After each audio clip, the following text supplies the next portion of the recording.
It is hard to imagine what it must be like for the thousands of migrant teenagers at the convention center in Dallas. Senator Cruz toured the facility a couple of hours ago. He has been very outspoken about the crisis at the border.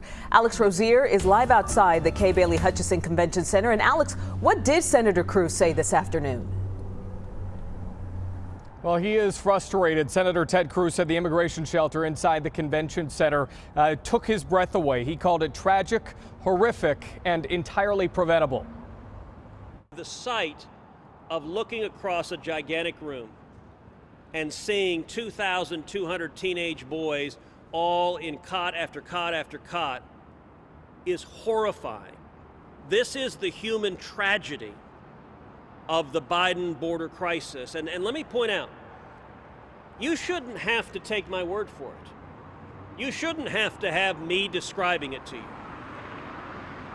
Joe Biden refuses to allow the media to see what's going on here.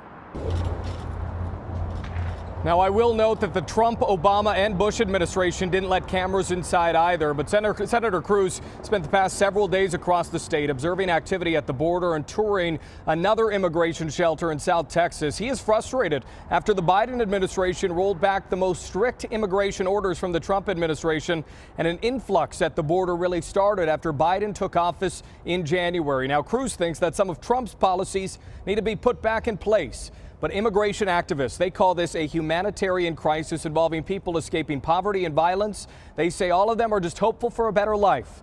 I spoke with the president of LULAC, the League of United Latin American Citizens.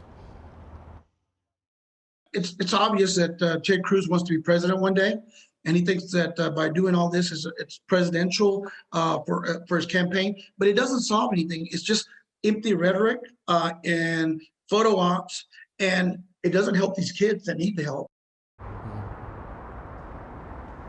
Now, the senator did acknowledge that the setup here in Dallas is better than some of the other facilities in South Texas, but he acknowledged his concern about the potential spread of the coronavirus. I asked him if they had any plans to vaccinate these teenagers. He said if there is a plan, he doesn't know about it. We'll be back with more after this.